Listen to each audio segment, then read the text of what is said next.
Happy New Year's. It's been about 2 weeks since I made a video, and since then I went from Michigan to Oregon to Wyoming, and from Wyoming I went to Texas, and from Texas I'm now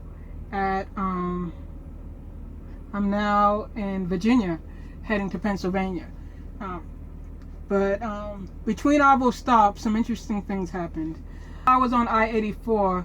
I had to pull over and decide if I wanted to put on my chains or not, since when I was leaving Umatilla, Oregon, the chain law came into effect.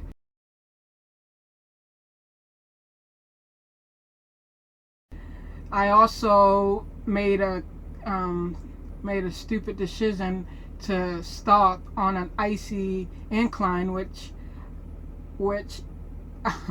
I later regretted, since when I tried to move forward, I couldn't move forward, since the road was out. There was no traction. Every time I tried to go forward, I was going slightly back. So I had to use my grip track, and I kind of crippled my grip track getting out of it. But it did get me out of that situation, as you can see. It's crippled, but it's still usable, and I still have one grip track, but is still in great condition. Going back to the chain law that I had to deal with, I ended up trying to put on my chains, and when I tried to put on my chains, it took me over 2 hours to do, and by the time I put them on, I realized I didn't have the L cam shaft to tighten up the chains on the tires. But I improvised, and I used bungee cords to give it a tighter fit on the to give the chains a tighter fit on the tires, since I couldn't find the L cam. And while it took me 2 hours and 30 minutes pretty much to put on my chains, I saw other drivers pulling over and putting on their chains in under 30 minutes, seemed like NASCAR pit crew changing a tire speeds compared to my 2 hours and 30 minutes of trying to figure out what I'm supposed to do. But it ended up being a moot point anyway, since it took me so long to put on the chains. And by the time I was able to roll, I only had like less than an hour of drive time left, so I ended up having to just stop to pull over pretty much after I finished going downhill. Yeah, also on I-84, there were heavy wind gusts. So not only was there winter conditions, there were heavy wind gusts. And as I drove out of I-84, I saw at least two trucks that seemed to have been pushed off of the road. But continuing on with what I had to deal with going to Texas, I had to deal with heavy snow going towards Texas, which limited my visibility.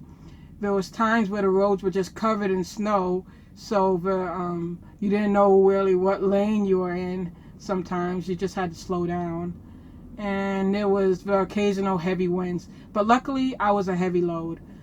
When I finally got to Texas, delivered that load, and I got a load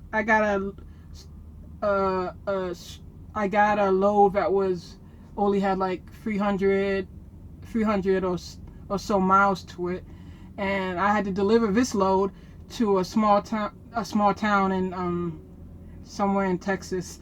And so what I'm about to talk to you about now is what is the most interesting thing what happened since I talked to you last.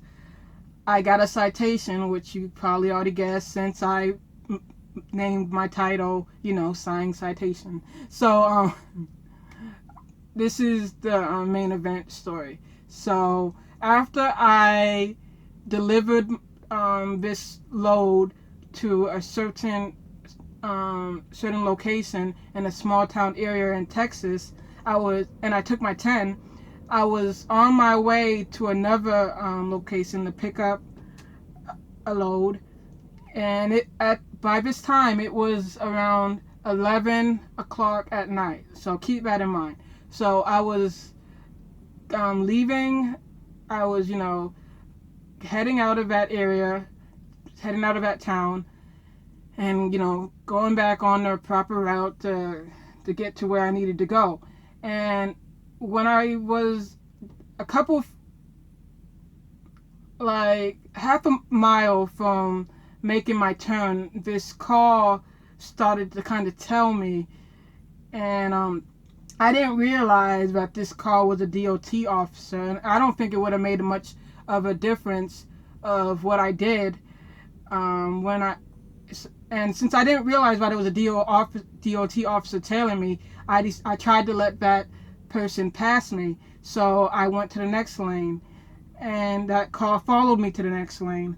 So I'm like, and then I slowed down considerably, so maybe he would pass me, but he didn't. And that should have been a red flag that maybe this was an officer, but I didn't think it was a DOT officer. It was, like I said, it was 11 o'clock at night, and I was preparing to make a right-hand turn so I could continue on to my next pickup.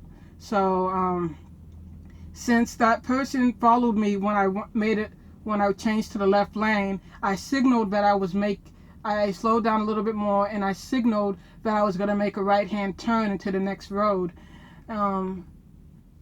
so I could continue on to the shipper. So I did that, and I made the right turn, and that's when the DOT officer flashed his lights. And just to cut this story short, he pulled me over. He started tailing me because I was driving in a truck prohibited area, but that ended up being a moot point once I could verify that I had no choice. I had no choice in the matter, since I made a local delivery. So I showed her my bill of lading, and she's like, okay, but you also made a right turn in the left lane. That's too wide of a turn. And where's the ticket? What do I do with the ticket? It is somewhere.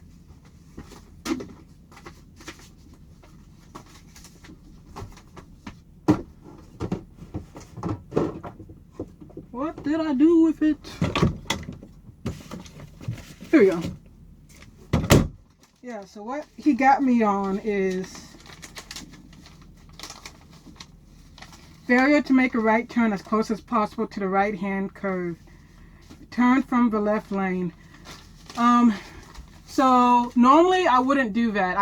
But like I said, it was 11 o'clock, and this is a small town. There was nobody else on the road except me and this car. And since I knew that I wouldn't block his way from turning, since he was following me, he followed me to the left lane. I signaled. I gave him enough time to. I signaled, with enough, time where he understood that I was going to the right. I made a wide right turn. So, cause that road, I didn't just, let me make this right turn out of nowhere. It was I've kind of figured it was necessary, since, to get into the lane without hitting anything. But it's just, I'm kind of surprised, because on the back of a trailer, it's so, it tells you this trailer makes wide turns. So when he told me that, about my error, that I made too wide of a turn, I shouldn't have made a wide turn like that in the left lane.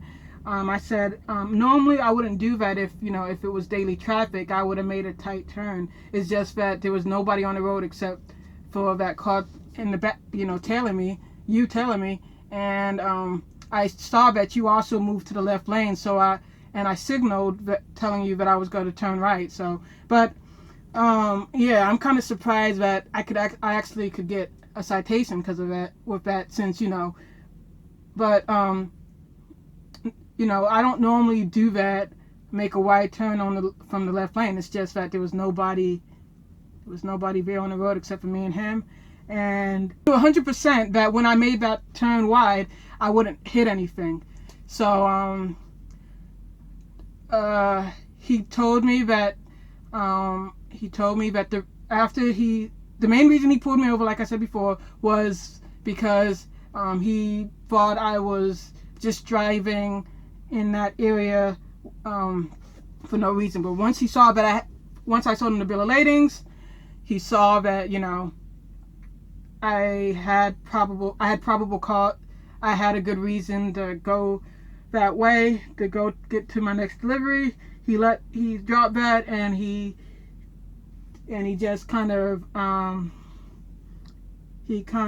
just stayed with the left lane, you know, turning in the left lane. And he's right. You could get a citation for that. I didn't know that. Is this, you know what? Maybe I'm thinking now that, who knows? Maybe you could also get a citation for just driving too straight on the road. Like, who knows?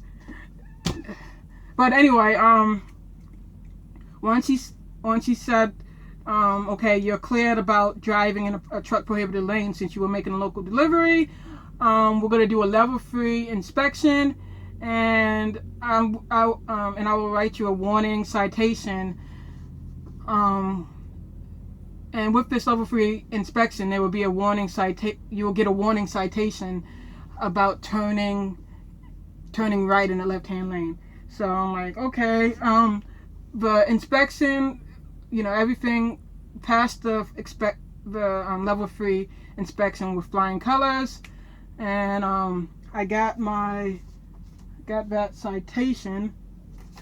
It keeps on disappearing on me. Don't know where I put it.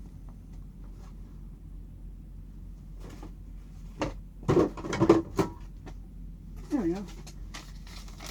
Got the citation, and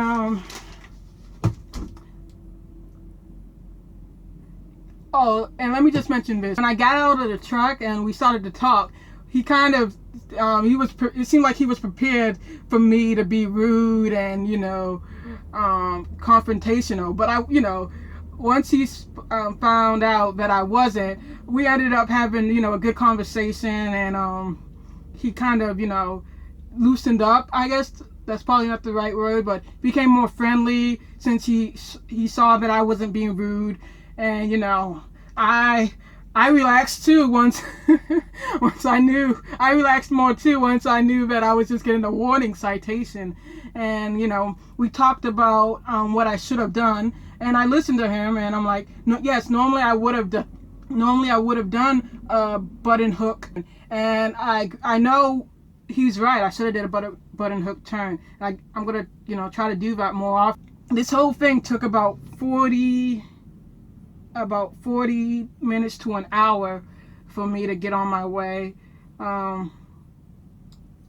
and left, you know, on friendly terms. Later on, when I finally got to the receiver or recipient, and I Google search, you know, will this affect my driving record? They said, you know, if they did a inspection, which they did, it will be on your PSP record. And I'm like, crap. It will show that whatever you got a warning citation for. I don't think that's cool, but, you know, it's a warning citation. I did have a clean record. Now I have a little bit of sand on my record. So let's see, what did I want to talk about after that?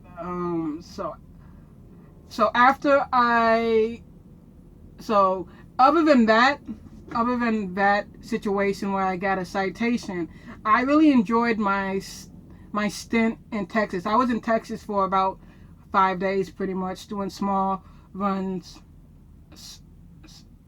I was in Texas for about 5 days doing small, mild runs, you know, under 300 and so.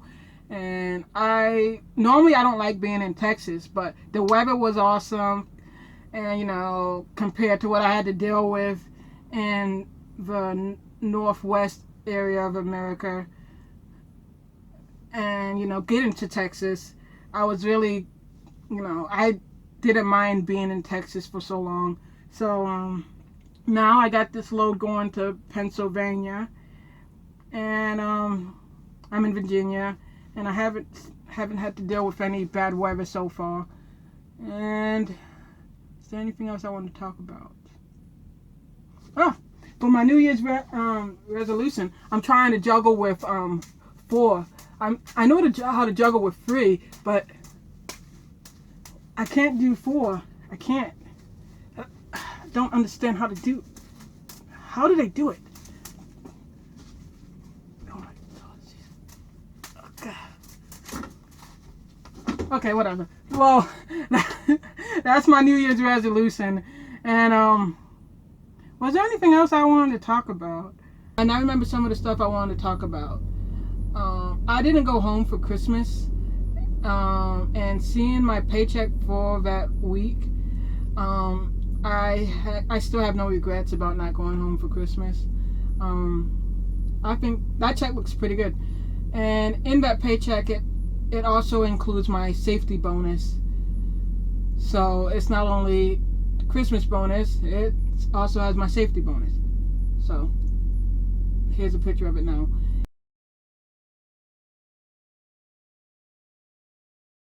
Last thing I wanted to talk about was starting today, I'm receiving an extra 2 cents for every mile I make from now on. And this is just my opinion, but 2 cents, a 2 cents increase doesn't seem like much, but it definitely goes a long way to making my check look better every week. But that's just my 2 cents about the matter. That was a joke. For some of y'all who probably didn't notice, that was a joke. And I normally tell those kind of corny jokes to friends and family. So, yeah. Alright, I'm done. I'll talk to y'all later. Well, in about 2 weeks, around the 14th or so. Alright, bye.